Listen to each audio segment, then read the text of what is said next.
Good afternoon and welcome. My name is Ron Scheichel. I'm the Associate Director of the Nelson A. Rockefeller Center here at Dartmouth College.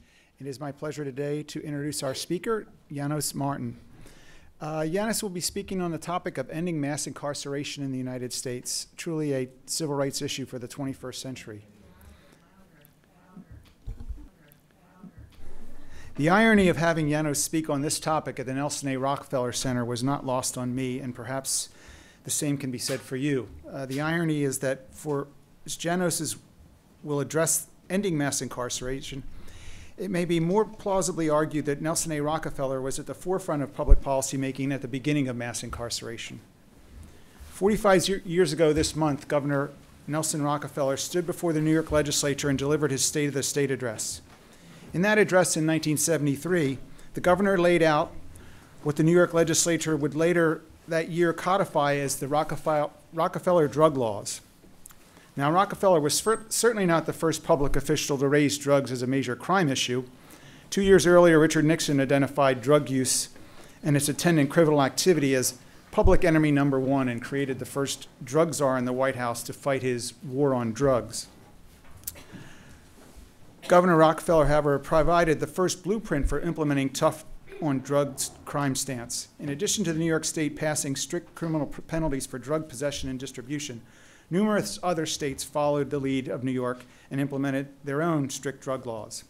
In researching the shift of Rockefeller's views on crime, drugs, and punishment, I found that he leaned on programs implemented in Japan in the 1950s to eradicate drugs in that country.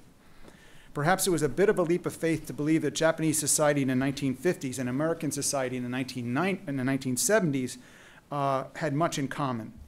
Through a more political lens, Rockefeller could not have known that as he stood before the legislature in 1973, he would be Vice President of the United States in less than 2 years. More likely, Rockefeller may have been contemplating one last run for the White House in 1976 after 2 complete terms from Richard Nixon. And as demonstrably a liberal Republican, he needed to demonstrate his tough on crime commitment to potential Republican primary voters. In any event, the Rockefeller drug laws served as a catalyst for the exponential growth in prison populations across the United States in the decades that followed. 36 years after Rockefeller's gubernatorial address, New York Governor David Paterson told his State of the State audience, "I can't think of a criminal justice strategy that has been more unsuccessful than the Rockefeller drug laws."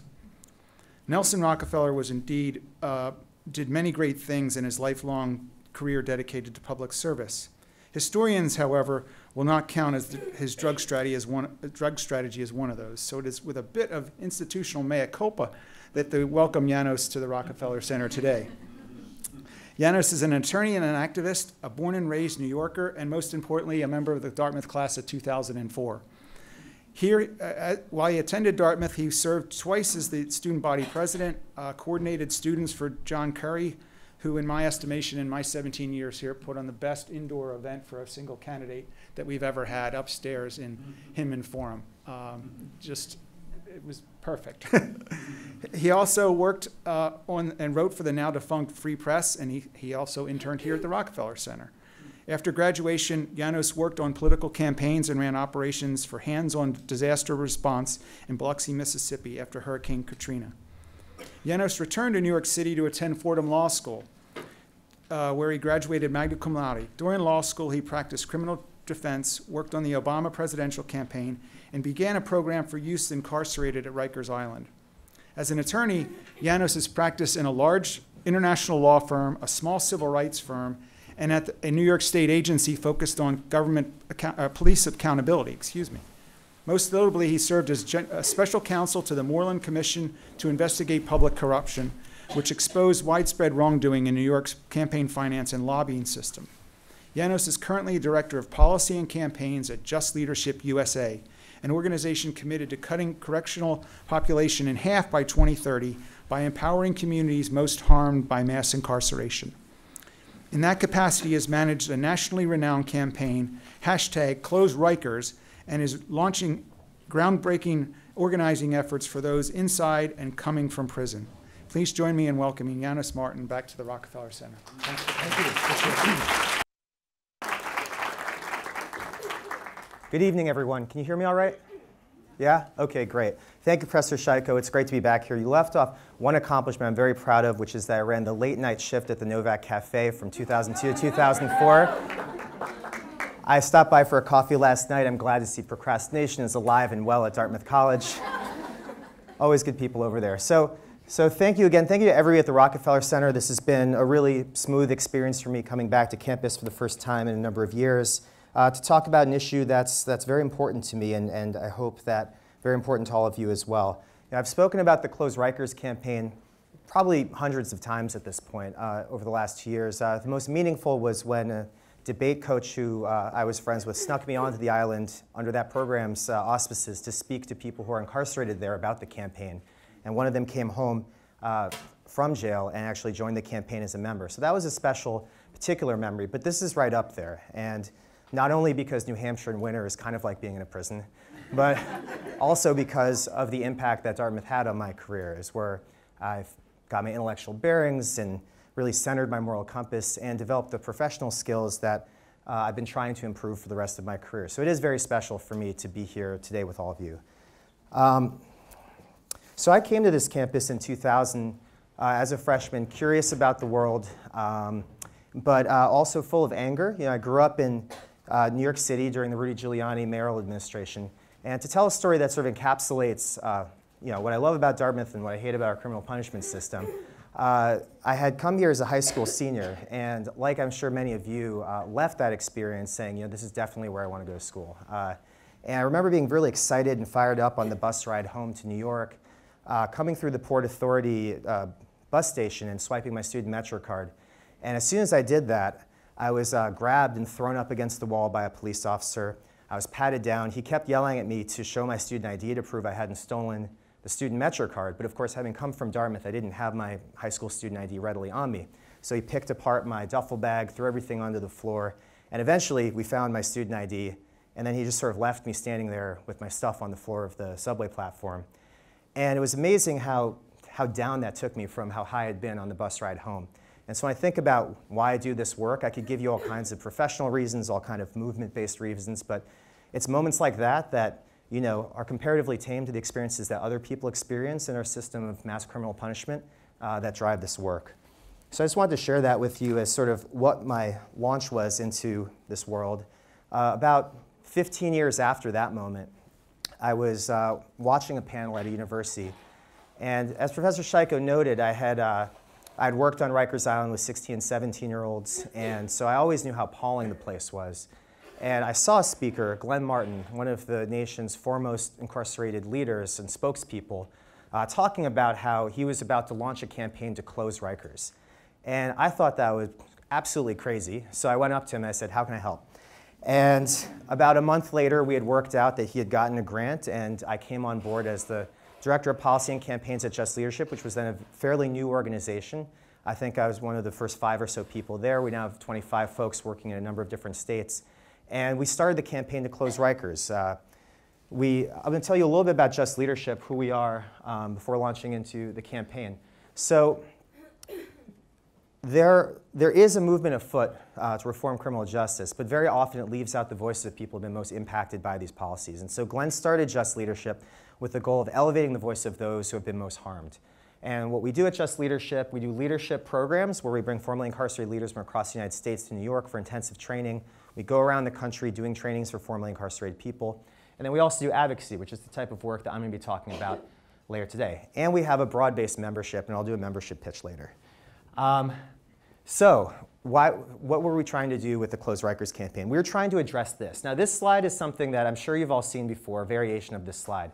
And we could probably spend the entire lecture talking just about this slide. We could probably take an entire course talking about just this slide, right? But mass incarceration in the United States is a relatively new phenomenon. It's not something that is part of our nation's DNA. It's not something we have to have in this country. It's a series of choices that we made as a country, as a public, Democratic and Republican elected officials at the state, local, and national level. And so you can see that in the 1970s, 80s, and especially in the 90s and early 2000s, the number of people in jail and prison skyrocketed. And there are a variety of reasons for this. Some of them have to do with the war on drugs, policies of people like Nelson Rockefeller. But the other side of the coin is also the underinvestment in our communities. You know, if you see our Close Rikers slogan later, it's Close Rikers, build communities. And at the same time that we're passing ever more punitive laws, passing ever longer sentences, 3 strikes and you're out, we also are at the same time investing less in education, in healthcare, in the kind of housing especially, opportunities that allow people to live fulfilling lives and follow the opportunities that they need and not get caught up in the criminal justice system. So that's a very short version of how we got here. Like I said, you know, you can go see another lecture on that story. But what I want to talk about is how we're trying to reverse this. So in the last few years, criminal justice is sort of having a moment. There have been books. How many of you have read The New Jim Crow? Yeah, it's amazing. I have interns who come work with us, and every single one of them has read it, which automatically makes them more informed about this issue than I was in college. So it's a great start, and I mean, it's one of many books that's really changing people's conception of mass incarceration in this country. How many of you have seen 13th? Wow, very good. How many of you know who that guy is? Yeah, that guy almost raised his hand. No, that's my colleague Khalil. I didn't expect you to know him. But I put him up there because he is actually one of the nation's leading advocates talking about the crisis going on in immigration detention centers. He is somebody who's formerly incarcerated and a fully documented immigrant who nevertheless was nearly deported over a very old conviction. And his story of his time in immigration detention center is harrowing. His name is Khalil Cumberbatch. And then, of course, who knows that guy over there? So that picture is taken from President Obama's visit to a federal penitentiary. He was the first US president to visit a federal prison. And what's disappointing in a way, what's bittersweet, I guess, about this picture, it's great that he did that, is that when you look at the graph that we had over here, right? Well, this graph doesn't go all the way to 2016, but basically, if you look at the number of people who are in jail and prison in the United States at the end of President Obama's administration versus the beginning, the number is barely shifted. It's more or less plateaued. Some states the number has gone down, some states the number has gone up. So clearly we have the books, we've got the movies, we've got the president, but something's not working. So we need bold reform.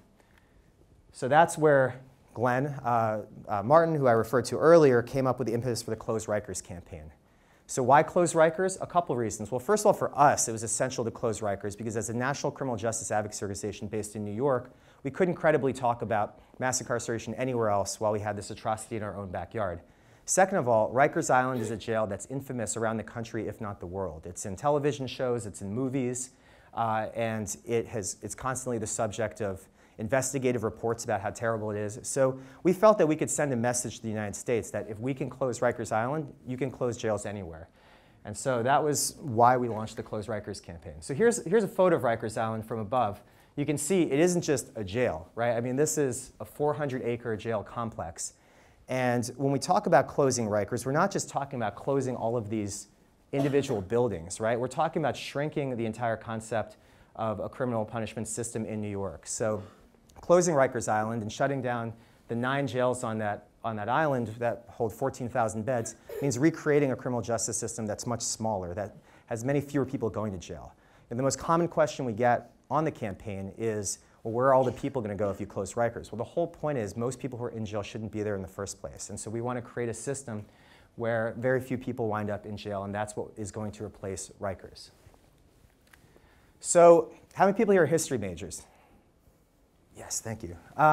Great major. History is the shared story of our experiences together, right? And the history of Rikers is so important to understanding why the campaign has potency now. So Rikers Island, in fact, is named for Richard Riker, who was not only a slave owner, he was actually a slave catcher. He was a member of a group of New Yorkers called the Kidnapping Club, who in the period when slavery was illegal in New York, but still obviously legal in the South, there would be bounty hunters who would go and essentially arrest black men on the street and bring them to Judge Richard Riker's court. And he would find out if any Southern slave owner were pursuing them. And if he found out they were, he would deem them guilty of being a fugitive slave and send them back to the South. And there was a whole financial kickback operation to this too.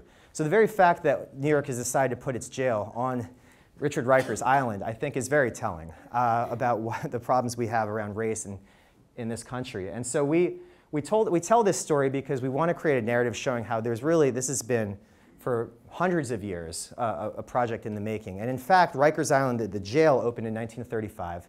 It immediately was under investigation for problems of corruption and violence, which have persisted for the following 8 decades. So as recently as 2014, it was investigated by the Department of Justice, which put out a scathing report, began monitoring the jail, and declared that it had a Lord of the Flies-like atmosphere. They didn't go all the way to suggesting closure, but when we read that report, we knew that certainly we weren't the only ones who felt this way. So you can't win a campaign with stats. You have to, unfortunately, you have to win it with hearts and minds, but there are certain statistics that are just particularly galling about Rikers Island.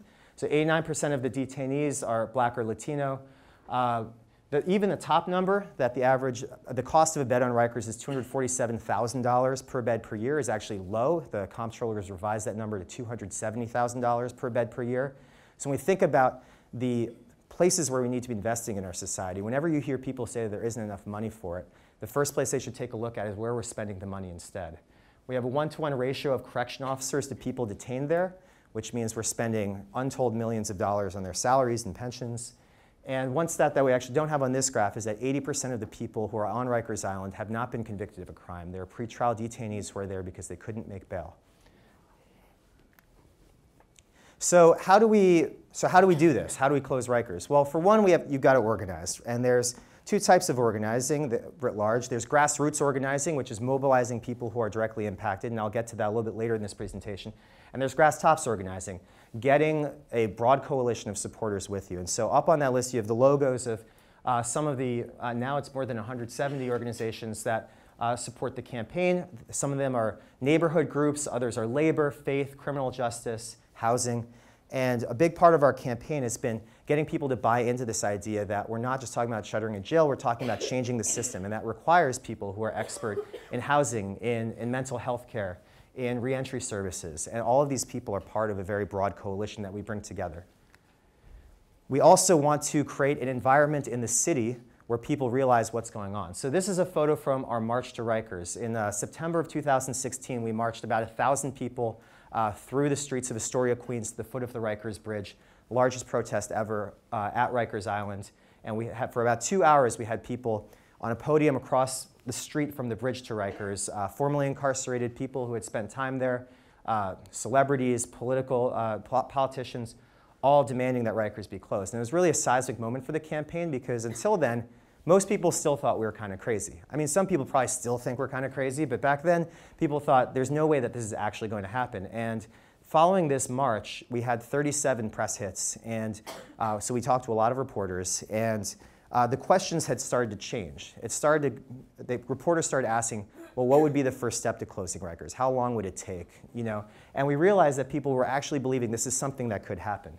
So we kept the pressure up.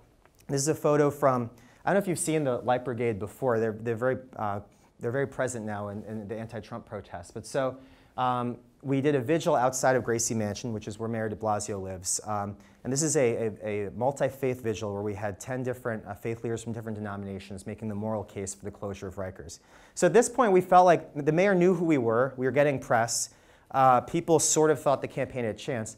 But we really didn't feel like the mayor was hearing us. And so we switched our tactic to something called bird dogging, which is the practice of finding your primary target. And I should say that the mayor of New York City is the one responsible for closing Rikers. We picked our primary target, and then you just go after him or her. And so you find out where they're going to be, you find out where there's going to be press, and you just show up. And it doesn't require quite as much planning as a 1,000-person march. You might only need 20 people. Or in the case of the YMCA gym, only need 3. So we knew that the mayor liked to work out on Friday mornings at his local YMCA. And we also knew that he hadn't read a copy of the Lippman Commission report, which was a report calling for the closure of Rikers. So we had several of our members get guest memberships at the gym. And this is a picture of one of our leaders, Darren Mack, handing him a copy of the report while he did yoga.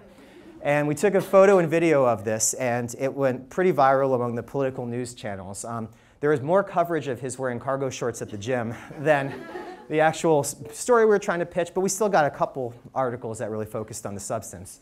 And this is just an example of how we always try to keep things creative. We had creative uses of social media and video and try to do actions that, sure, we did like the usual like protest chant actions, but we also try to do things that were a little bit more creative, both to like keep our membership pumped up, but also just to keep press interested, because press is not going to cover the same protest over and over again. All right, so I usually have this photo and the one after it earlier in the slides, but I wanted to really focus on this, especially given the theme of today's conversation, right, which is this is a Martin Luther King talk and really about what the connection is between his legacy in the civil rights movement and the civil rights movement we're trying to build now. So Dr. King always stressed that people most directly impacted by a problem had to be at the forefront of leading and finding the solution. And so that was as true with the Montgomery bus boycott as it was for the sanitation workers in Memphis and every other group of people he worked with in between. And so for us as a campaign, the reason that there were many tactical things we did along the way. There were many sort of like heady and policy and brainy things we did along the way. But the moral center of the campaign was always on people who've been most harmed. It's why we were never at any risk of selling out or compromising or losing energy when things were bleak or not going well. So this is Anna P. The reason that we call her Anna P is because when we first connected with her and I'd asked her to speak at one of our very first events, she did not want to use her last name because her son had been incarcerated at Rikers Island for 6 years. And this is pre-trial. So he'd been waiting for his trial for 6 years. And she was concerned that if she used her last name, that there would be retaliation against him by correction officers and other people in the Department of Corrections system. And so, we respected that and allowed her just to use her last initial.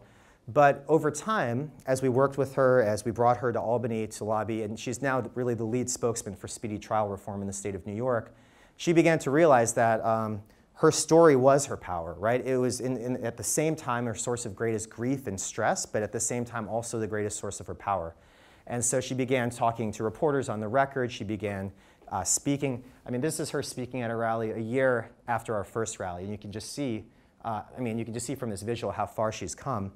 And so Anna Pastoress is now really the leader of the speedy trial reform movement in New York State. And this is what happens when you invest in people and you meet them where they're at and you show them that what they're going through, while devastating, is also the only way we're going to get past it. So investing in people who are directly impacted is really the only way that you can run a powerful campaign in the face of tremendous adversity. So what's next? I guess to sort of wrap up the Close Rikers story, on March 30th, 2017, Mayor de Blasio announced that closing Rikers would become the policy of the city of New York. So Rikers Island is going to close. And we consider that a major victory for the civil rights movement of this time. We also know that it is a promise from a politician, and in no way we're going to disband the campaign as a result. We've kept the pressure up for the years since then, and progress is really coming along. We now have basically the governor and the mayor and the council speaker arguing about who has the method to close Rikers fastest. It was just announced that one of the jails on Rikers Island is going to be closed this summer to kick off the closure process. And the number of people locked up in New York City is now the lowest it's been since the mid-1980s. So progress is happening in New York City. So what about the rest of the country? We recognize that there are over 5,000 jails and prisons in the United States. And as an organization, we're certainly never going to have the bandwidth to do all of the closure campaigns that we want to do. But we do hope that the Close Rikers campaign inspires many others. And an example is in Milwaukee. We had one of the leaders who we had trained in our fellowship program come to us last year and said, in Milwaukee, we've been complaining about the conditions of this horrific prison called the Milwaukee Secure Detention Facility for years. People die there. I went to Milwaukee. It's incredible. There are all these beautiful things that look like windows. They actually aren't windows. There are no windows to the building. They're just fake windows to make it look like it fits in downtown. And you can have no visitations while you're there. And so he's like, we realize we actually just want to close this place down. This place has no business being open. It mostly houses people who are accused of parole violations who haven't even committed new crimes. So they rebranded their work as Close MSDF, and we played a supporting role in their work in Milwaukee. And we hope that, like this campaign, many campaigns launched across the country. We're currently working with partners in Philadelphia, Los Angeles, St. Louis. And we hope that even more just started on their own. Recently, in New Jersey, a bunch of activists won the closure of a juvenile prison under a closure campaign that we had never even heard of. And we're like, that's great. That's exactly what we want in this movement, is people just taking the initiative in their own communities. So there's more to ending mass incarceration than just closing jails and prisons. Now, the reason, as I pointed out earlier, that you want to close jails and prisons is the number one way to end mass incarceration is to get rid of prison beds. Right? You can change policies, but like water flows downhill, if you change the bail policy, it'll probably just be a different way that the same people are going to wind up in jail and prison. So you really want to actually get beds offline. But there's other things you can do too. One is elect better district attorneys. So for too many decades in this country, district attorneys have been getting a free pass in the political spectrum. Most are just reelected over and over again. And they do that by just pretending to be an ally of the community in all circumstances, being tough on crime, law and order. And as we now know from Michelle Alexander, from 13th, from everywhere else, that being tough on crime does not mean keeping a community safe. And so there is a movement afoot to elect much better district attorneys across the United States. This is Larry Krasner. In Philadelphia, he just won a 7-way race to become the new district attorney. He is a lifelong defense lawyer and civil rights lawyer. He has 0 prosecutorial experience in his career, and he defeated a field of former prosecutors to become the new Philadelphia district attorney. So why does that matter? I told you before that 80% of the people who are on Rikers Island are there because they can't make bail. Who sets bail? It's a judge, but judges pretty much only set bail when the district attorney asks them to. So if you have a district attorney who's willing to say, we're not going to set bail in misdemeanor cases, we're not going to set bail in nonviolent felony cases, we're not going to be overly punitive, we're actually going to look for how people can get help when they get caught up in the court system, that makes a greater change than almost any other policy. And so there have also been recent elections in Houston and Chicago to topple incumbent district attorneys and replace them with better ones. And I can tell you that there is enormous planning going on right now to take on a large number of district attorneys in 2018 and 19. And basically, for those who have been wrong on this issue of mass incarceration, get rid of them and replace them with district attorneys who will fight for change. Now, Washington is not going as well, but you guys knew that. And the fact is, that's all right. We're not being discouraged by that. Criminal justice is a local and state issue by and large. It sure helps to have somebody like Obama in the White House rather than 45, but at the same time, we do not consider that an impediment to our work. And so there will be federal bills that will come and go, but I want to stress that for this movement to succeed, it has to succeed by changing things at the local level, local DAs, local mayors, local jails. And we'll get to that when we talk about how people can become more involved. But we got this win to close Rikers in the middle of the first year of this administration, and we intend to get many more wins along the way, and we will not be distracted by what's going on in Washington. All right, so how do you get involved? So one is, like I said, organize locally. And so what does that mean here? I mean, I haven't checked recently. The Concord prison has a long history of abuses. I would take a look there. I would also say that every group of Dartmouth students is privileged to experience a presidential primary, and with the 2020 primary really right around the corner, I mean, candidates are probably going to start coming here within a few months. The tone that is set in the New Hampshire primary about what kind of issues matter, what people are talking about, actually sets precedent for the rest of the campaign. So if you can make criminal justice an issue that matters to all of the people seeking votes in New Hampshire, then you actually are changing the national debate, especially among the Democratic primary candidates. So that is an easy way to make a difference, and you don't even really have to go far from your dorm room. You also invest in directly impacted communities. There are many ways to be supportive of these grassroots groups on the ground. Many struggle for funding. Many don't have legal counsel or policy people or graphics people. They're just doing everything by the shoestring. So when you're figuring out what kind of internship to do, you can go to the ACLU. I mean, Dartmouth students, you'll get ACLU internships, right? But you'll have such a more profound impact if you go to a really kick-ass organizing group on the ground who's maybe not backed by millions and millions of dollars, who's really working directly with the community. And I think you'll learn a lot more in those spaces too. And finally, you can also shape the public imagination. You might see this presentation and think, well, I don't know if I want to be a lawyer. I don't even know if I want to be an organizer. This is all good, but how else can I help? The fact of the matter is, we're not going to end mass incarceration just by changing policies or even just by launching campaigns. The entire public perception of who is in jail and prison, how people wind up there, how long they should stay there, these are all things that we need to change public consciousness on. And the way you change hearts and minds in the public is not just through statistics. It's not just through policy, right? It's through art, it's through architecture, it's through hiring formerly incarcerated people to work in your businesses. So virtually anything that you are inspired to do after your time at Dartmouth can play a meaningful role in contributing to a different way of thinking about each other in this country, thinking about the way we treat people in our name. So I guess in closing, I want to say two things. One is a word on language, and I always try to end on this. And by the way, we're going to transition to Q&A afterwards, so get your questions ready. The way we talk about people who are in prison and jail is so important. You might notice that during this presentation, I haven't used the word inmate or offender or ex-con or felon.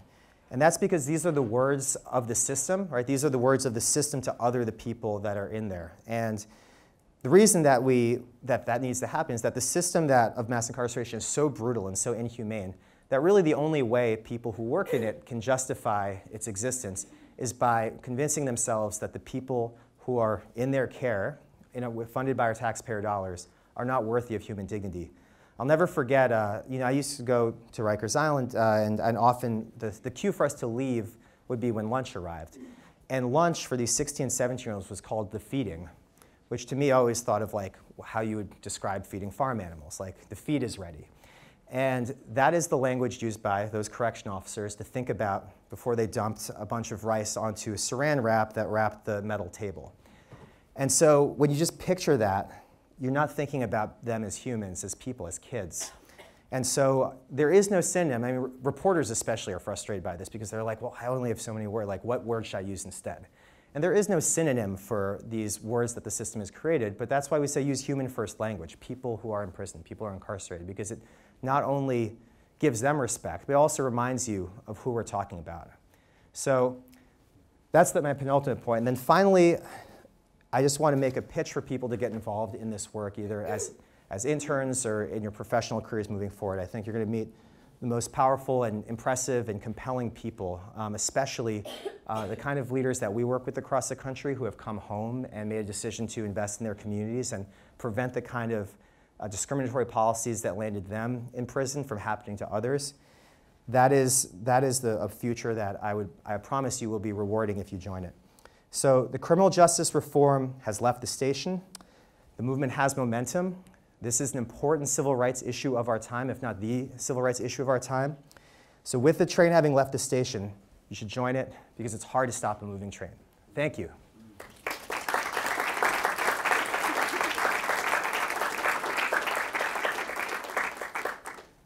So I'll take questions from whoever. We'll start here. So considering the fact Oh, yes, I'm sorry. You have to wait for a microphone even if you're loud because we're recording it. Thank you.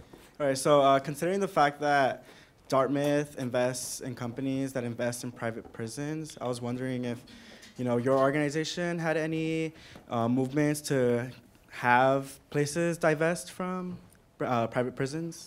I did an interview at the radio station. I passed the Divest Dartmouth office earlier, which is great, by the way. I think we had Divest Dartmouth, but it definitely didn't have its own office. So you guys are doing something right. So the comptroller of the city of New York has been an ally of Just Leadership. And just this year, I guess just at the end of last year, announced that New York City would no longer be investing its pension funds in any private prisons or organizations directly tied to the prison industry. So certainly, if you follow up with me after, I'm not an expert in which companies, because it's obviously more complicated than just GeoCivic and the main ones. But I would be happy to follow up with you after and try to get somebody from their office in touch with you to figure out which companies are often the beneficiaries of university investments and figure out how we can get Dartmouth out of there. Yep. Well, okay. Do you all at all focus on like substance abuse treatment reform and how that relates and overlaps with prison system, incarcerated people? Substance abuse? Substance abuse? Yeah, sure. Well, there's no question that most people who end up in jail and prison are wrestling with some form of substance abuse. And as a society, we're very hesitant to talk about it. It's a topic of shame in families, whether wealthy or poor, and I think that's a problem because that dishonesty and lack of transparency is why we wait until somebody's in jail before we decide it's time for them to get treatment. I think it's a complicated issue along with mental health. They're both complicated in the same way in that we absolutely want to give people the treatment they need, but we don't want them to get it in the jail system, which is where the government is currently investing its resources. In many jurisdictions, the only place where you can get any kind of mental health treatment is when you're in the county jail. So we have to move substance use and mental health treatments out of the jail system, out of the criminal justice system, into communities, which is going to take a shift in how we fund these programs as a government. And it's something that we're working on in New York, and it's going to be a challenge. The other component of this is we don't want to do what's called net widening. So let's say, for example, somebody gets arrested for like a small drug possession case. Now, a benevolent district attorney might think, you know what, I'm not going to prosecute this kid, let's just put them in a drug treatment program. But in many cases, the terms of the plea negotiation is that if they fail the drug treatment program, they get sent to prison. So now all of a sudden you're taking somebody when honestly you probably could have just dismissed the case or given them community service or something and just gotten them out of the system. But instead you're now, in trying to be benevolent, gotten them even deeper into the system because they failed the drug test at the treatment center, now they're in prison, now they're doing drugs in prison. So we have to be very careful that when we talk about treatment and helping people, that's actually the kind of help they need, and it's not putting them at greater risk for further involvement in the criminal justice system. Yes? It's you. Oh, the microphone keeps going away. Okay. So you talked about shaping the public imagination and crafting a narrative. I was wondering what the hopeful point of this narrative is, what the end goal is. I know there's been many incredible activists, I'm thinking specifically of Angela Davis, who are working to end incarceration in general. Mm-hmm. What are you working towards as kind of the hopeful endpoint? Sure. Well, our organizational mission is to cut the U.S. correctional population in half by 2030. And so that's at the same time, at the time that we announced that goal, it was moving the entire field over, right? Later, the ACLU came out with a similar position, and then Cut 50 was created by Van Jode slightly afterwards. So there is some consensus now, right, that, okay, like, it's sort of a random number, but let's cut it in half, right? And I support, I think there's along the spectrum of complete abolitionists to reformers. I'm of the mind, having worked in this space for a long time, that it takes all kinds to make change, and I cast no order of judgment on people along that spectrum. But I think that, the goal is to dramatically reduce the number of jails and prisons and to take that money and invest it into communities. And so the hopeful end is seeing serious investment in education, seeing real investment in housing again, creating a mental health system that's totally different than the one we have now. So that's what I hope for. And I mean, I think the vision, again, is best driven by formerly incarcerated leaders. I mean, to hear them talk about the vision that they have, I think is more inspiring than anything I could say. But on a practical level, like what our goal is as every campaign we do is, how does this decarcerate, right? How does this cut the number of people under correctional supervision down? And notice I said correctional supervision, right? We have about 2 million people in our jails and prisons, about 6 million when you count parole and probation. And many of the people who wind up in prison are people who have in some way failed probation or parole. So that is all part of the system that we have to dismantle. Thank you. Mm-hmm.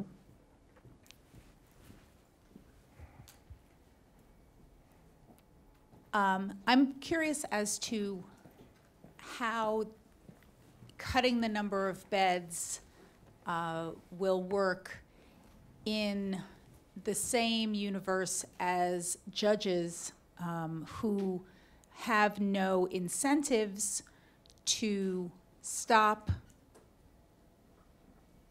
requiring bail from defendants regardless of what they do. I speak from experience because I am a former district court judge in New Hampshire, and I'm a former faculty member at the National Judicial College teaching judges how to, new judges how to do their jobs. I've noticed that in states such as New Hampshire, where I was privileged to practice, I was not elected, I was appointed. And therefore, there was a lot of judicial independence by which, under which I could operate. So I could stick very closely to the statute, regardless of what the prosecutor was asking me to do, and decide with a lot of discretion whether or not bail was justified. And I think the bail issue is really the significant issue in mass incarceration right now. However, I taught at the National Judicial College many, many judges from the 38 states in America where we have elected judges. Mm-hmm. Many of these elected judges are very concerned about appearing tough on crime. They do it at the expense of the defendant, regardless of whether or not the defendant actually deserves to be incarcerated or not. Mm-hmm. If Right. these judges are incentivized to put every single defendant whom they can incarcerate pretrial in jail. It seems that it's going to be a very difficult thing for a movement to do to expand judicial knowledge, because it seems to me, regardless of how many judges you train to not mass incarcerate, these are judges who have to run every single term to get reelected, and they have no reason to listen to that argument. Right. So let me a word on judges. I mean, we are beginning as a movement to understand the political dynamics behind mass incarceration in a much more sophisticated way. And so when I talk about a whole flurry of district attorneys across the country being challenged in 2018 and 19, this is new for the movement, right? I mean, even electoral politics for the movement was for a very long time dismissed, right? And now we're recognizing the power of electing different district attorneys. Now, judges, it could be the same thing. You know, we could definitely, we're not nearly ready to do it, but there could definitely come a time within a few election cycles where judges who have a reputation for promoting mass incarceration can be challenged through a variety of mechanisms electorally and be taken out. I will also say, just on the sort of like the New York Post syndrome, which is what like judges always admit to, basically the idea that, you know, I let somebody out of jail and they hurt someone and wound up on the cover of the New York Post. I mean, that does tie, I think, to the relationship between district attorneys and judges, because I think a judge can argue that if a district attorney didn't ask for bail, then they thought that was they were taking their guidance from the prosecutor. But I think your larger point is correct, that judges are a problem in this system, both ones that are appointed, who often come from prosecutorial backgrounds, as well as elected judges who run tough law and order campaigns. But let's remember, they run tough law and order campaigns because that's what they think works, and no one's really challenged it. And I think that if we keep getting more sophisticated about how we enter the electoral process, we can start electing judges who run on reform, just as there are now increasingly district attorneys who are running on reform. Thank you. Thanks. So we'll start in the corner and then go over. So referring back to the figure of people incarcerated and correctional officers at Rikers being the ratio 1-to-1, in the event that Rikers closes down, like the entire place, what happens to the, I'm not sure, I don't remember how many correctional officers exactly work there? About 9,000. About 9,000. What happens to those 9,000 jobs or the people who are working there? Sure. Well, it would happen gradually, and because correctional officers pension out after 20 years, the way you would do it is sort of by downsizing the size of the force gradually. So, for example, if you know you have 500 people retiring, you hire 300. And so that's a way that you can downsize the size of the correctional officer force without actually laying anybody off, which, I mean, what you're getting at is sort of like, I don't know if you're trying to be sort of talk around it, but correctional officers are a very powerful political force, and the idea of them losing jobs, especially since many of them come from the same communities as the people who are incarcerated there, is a sensitive issue. And I mean, I think we've looked at the numbers and don't see any reason why any individual officer would have to be laid off, even as you downsize the number of officers you need in the system. I just want to go back to your story on Anna P. and how a lot of formerly incarcerated people are leading this movement. In one sense, it's really interesting because in one sense you're delivering agency back to formerly incarcerated people and letting them share their own story. But at the same time, there is a big potential that we're making formerly incarcerated people relive their traumas, their lived experiences in prison. And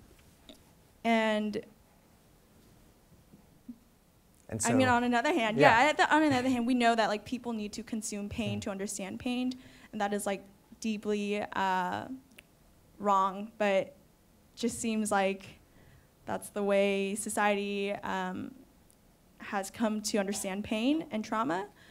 So I guess what is your organization doing to making sure that compassion remains in like these pain narratives and So I think it's a very astute observation and a correct one that it's very difficult for some people to fully commit themselves to this kind of advocacy because it involves reliving that pain, and some people don't want to do that, and that's perfectly understandable and acceptable. I guess here's what I'll say, is that as an organization, we are highly opposed to what some people call trauma porn, right? Like the idea that when Glenn and other formerly incarcerators first sort of became part of the mainstream discussion about criminal justice reform, very often you'd have a panel and it was like expert, professor, and then at the end, this formerly incarcerated person is going to talk about how much it sucks to be incarcerated, right? And that is not what we're trying to do, right? Like when Anna P. is talking, she's talking about her son, but she's also talking about why we need to pass speedy trial reform and the intricacies of speedy trial reform, and she's leading conversations with state senators, right? And when we work with our leaders from around the country, there's actually, you know, the first couple workshops is storytelling, telling your story. And a big emphasis of it is to come away from your story by showing your strength. Some people really are naturally good at that, in showing how their story of whether it's redemption or whatever it is demonstrates how powerful they are. Other people take longer to get there. But the purpose of this is not just to like flush a bunch of really sad stories into the consciousness, right? It's to show that people who have lived these stories are the ones who have the best vantage point to explain why we need to do things differently. So I totally agree with you that there is pain that comes with that process, but the end product is having those people being the ones making demands on the system. I wonder if you would address... Microphone. Thanks. I just wonder if you would address the issue of mandatory minimums.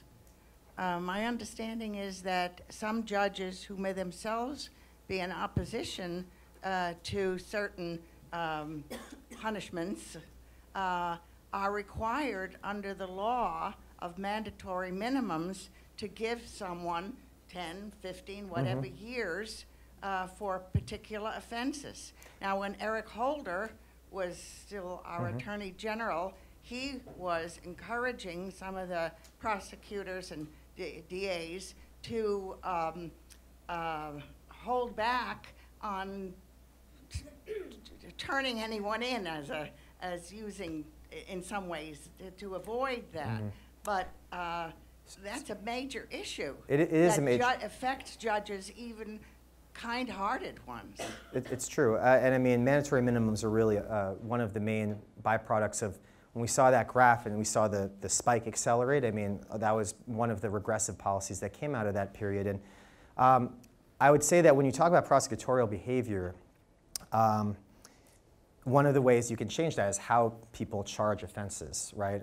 So a prosecutor will throw a whole litany of charges at someone with the hope that some stick and that some get pled down in the negotiating process with the person who's being accused. And so, again, some of this comes back to prosecutorial behavior, but you're right that ultimately judges' hands are very often tied, that they at least have to deal with like the minimum end of the mandatory amount. And so that has to be changed legislatively. And you know, at the federal level, it's going to be a couple years before we can really get serious about that. I should note that, you know, this is sort of a segue into admitting that there is a lot of buzz about bipartisan criminal justice reform. I am somewhat skeptical about it at the moment. I think there are individual conservative groups and elected officials who are good on the issue of criminal justice reform, but I don't think that's manifested yet in the leadership of the political party. So, you know, we'll see what happens with that, but certainly it is a long-term federal goal to eliminate mandatory minimums or reduce them significantly in cases, and you're right to flag that as an issue. And the United States in general has some of the longest sentences in the world, right? In Germany, the longest sentence you can have is 17 years, right? And we have hundreds of offenses that carry longer sentences than that. And so when we think about why we have so many people in prison long-term, people with life sentences, people with 80-year, 100-year, 500-year sentences, I mean, that is not usual. That is not normal. And so we have a lot of work we can do pulling those back. We'll go here and then there. I've read that 95% of cases in the U.S. are resolved by plea bargain, not trial. Is that an issue that you're looking at? And yes. If so, what are you planning to do? I've got quite the answer for you. We're right on top of that. Yes, it is a problem, right? 95% of cases are resolved by plea deals. So this whole notion of like the dramatic criminal trial, I mean, this is a dying thing. This barely ever happens. And so what that means is most people never have their day in court. Now, why is that particularly a problem? So in New York, it's a problem because under our discovery laws, and New York is some of the worst in the country, along with Louisiana and Wyoming, the prosecutor doesn't have to turn over most of the evidence that they have until trial. So if you plea out before trial, you actually are sort of negotiating blindly. The prosecutor like, got a really tough case against you, you know, you could lose 20 years, 30 years if you lose a trial, but hey, we'll give you 4 right now if you plea out. And you're making that decision completely blind as the public defender and as the client.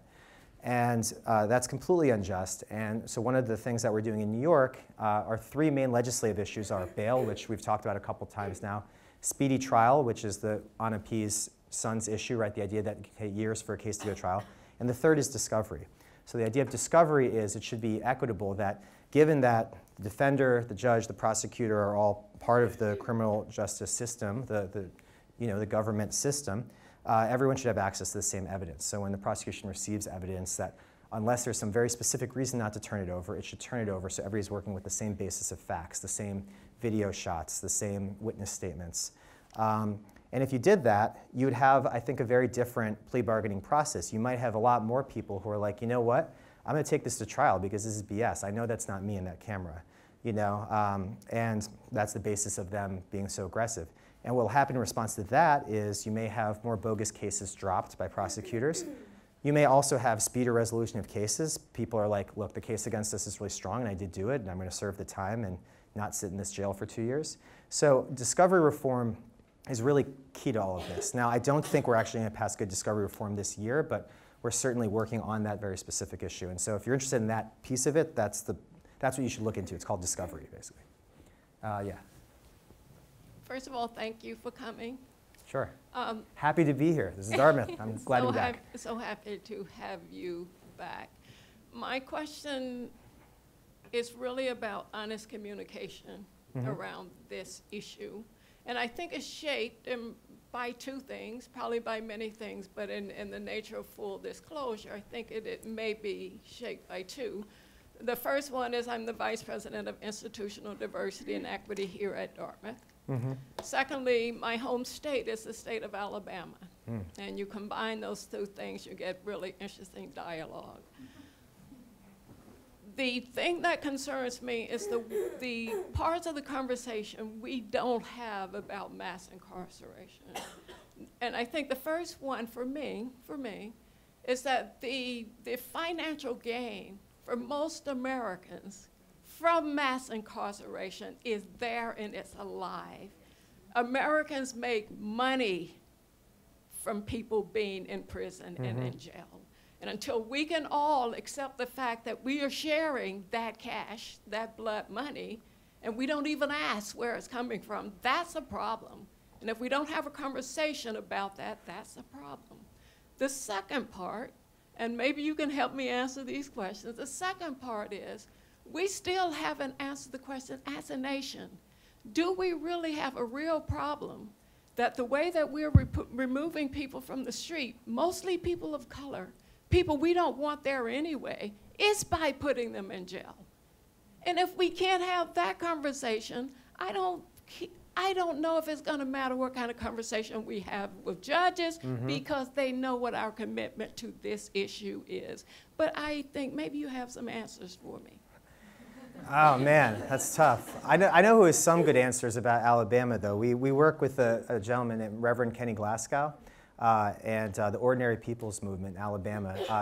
I don't know, some of you may have followed the special election. There were a large number of people who were currently or formerly incarcerated who voted, and that may have been the difference that put Doug Jones over the top. And those people were all registered by Reverend Kenny Glasgow and his organization. He won a lawsuit to go into Alabama's jails. And it's very interesting. The reason so many people of color have been disenfranchised in Alabama was because Alabama has a law that if you're convicted of a crime of moral turpitude, you lose the right to vote. But no one ever defined moral turpitude. They just took away all black people's right to vote until Reverend Glasgow challenged that in court. And they're like, actually, if some of these things, you can't really argue it's moral turpitude in any sense. And so he was able then to go and register. So that's just a side Alabama story, a positive one, at least, you know. So the first question is about the monetization of basically slave labor in prisons. Very serious issue. There's actually a strike going on right now in Florida, Florida prisons, where people who are basically working for pennies on the hour are striking in prisons. We don't have a lot of information about how it's going because communication is very difficult with the people who are striking right now. But this is absolutely one of the things I didn't mention in this presentation is that we are hoping over the next year or two to build up a sufficient cadre of people who are in prison as members of Just Leadership to eventually do more organizing and advocacy inside of prisons. And I think that's where you've got to start. Those battles have to start. We can try to raise awareness about them, but until people see other people taking action, it's going to be tough to get people to wake up to it. So that is my hope, is that we can start organizing more nationally in prisons over the next couple of years. So that's your first question. The second question, you're like, what, racial strife in this country? I don't have a quick answer for that. I do think this is important to note, though. If you look at if you go to our website, JustLeadershipUSA.org, and look at who our leaders are, people are often surprised because, first of all, we have almost 50-50 ratio of men and women as our leaders. And that's because we feel that women are often left out of the conversation around ending mass incarceration. Men do make up about 90% of the people who are in prisons, but the number of women who are being sent to jail and prison is just still skyrocketing, even as men have kind of plateaued. And so we need to have more women, formerly incarcerated women leaders speaking up. You'll also notice a surprising number of white people because we think that this has got to be a national campaign. There are many states where there are a lot of white people locking up white people, and their racial disparity is absolutely intense and real. In New Hampshire, you are 5 times more likely to be in jail and prison if you're an African American than a white person, 3 times more likely if you're Latino. So I'm not for a second dismissing that racial bias is tremendous, but this is a problem that we all have to solve together. If you took out all the people of color from our jails and prisons and it was just white Americans in prison, we would still have not the highest incarceration rate in the world, but we'd be top 3 or 4 around with China and some Caribbean countries, right? So we're locking up too many white people too. And I think the way we get to ending mass incarceration is really reckoning with all of that together. Does that help?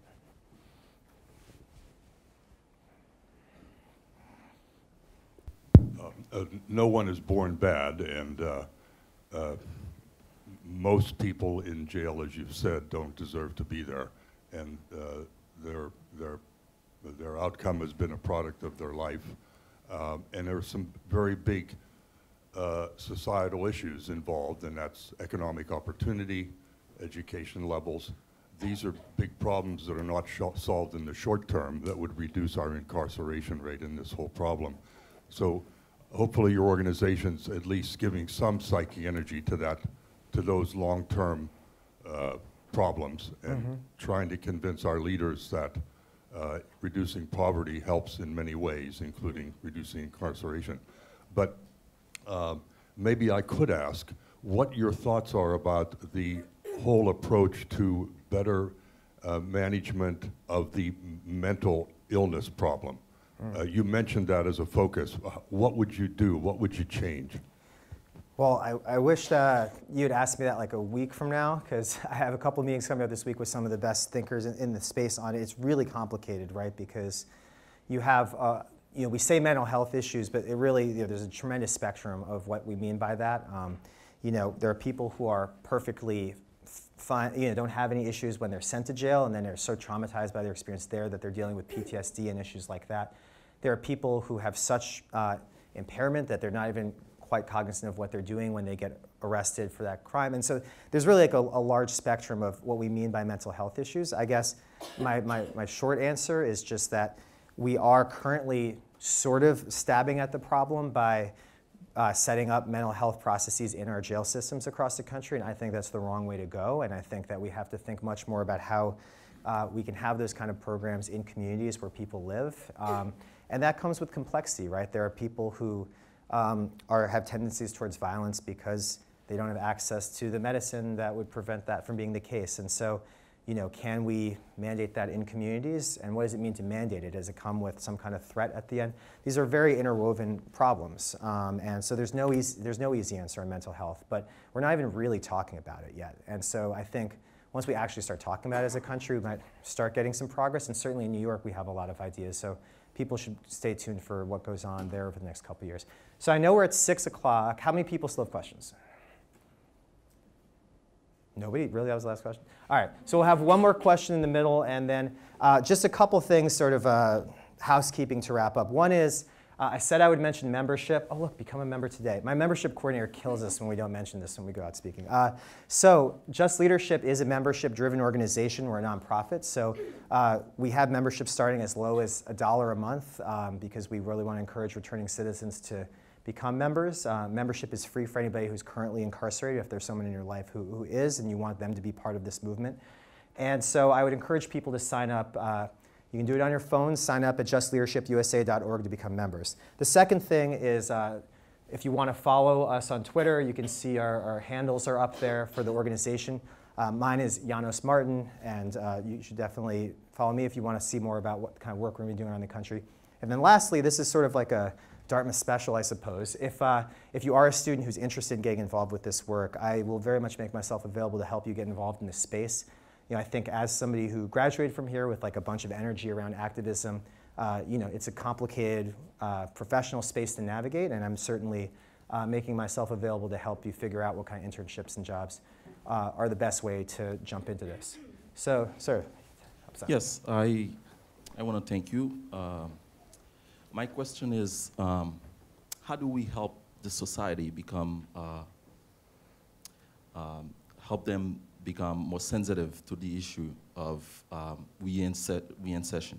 How we help them understand the need for those who have been incarcerated to become part of society. I think they only give them the option to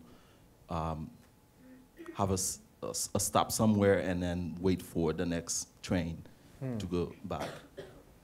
I hear you saying, yeah, the issue of reentry, right? It's one of the great challenges. People always talk about the problem of recidivism. Well, it's intuitive, right? You put someone in prison, you do nothing to invest in them, and then you send them out into a world where finding a job and finding an affordable place to live is already challenging no matter what, and then they can't get a job because they have a criminal record, they can't get housing because they have a criminal record, and we wonder what went wrong the next time they wound up in prison. So this is a real issue, right? How do we invest in people before, during, and after their involvement in the criminal justice system? If we invest in them before, that's the best, right? If you invest in somebody before they get into trouble, then they don't ever get in trouble, right? If you invest in somebody while they're in the jail and prison system, they'll be ready to come home.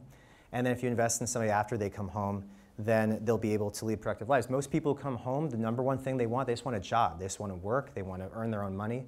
And when they have great difficulty doing that, they're left with a narrow set of choices.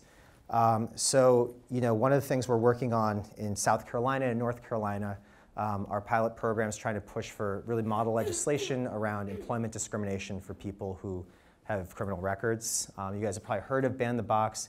I mean, Ban the Box is, I think, an ineffective tool in the long run, but it's like a baby step.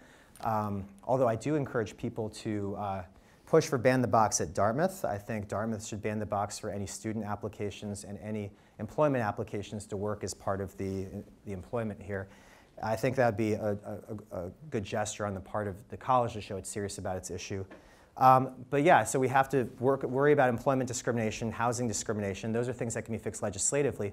But ultimately, people want jobs. And I think that to the extent that people in this room, many of you will go on to either be entrepreneurs or work at large companies in some fashion, making it clear that the hunger and intelligence and passion to change their lives from people who come home should be rewarded with an opportunity to work and demonstrate their value in the workplace. And that's not happening in this country. And if we could shift the mindset around that, I think that would solve a lot of problems. And so I think it's important that you brought that up. So thank you. Thank you.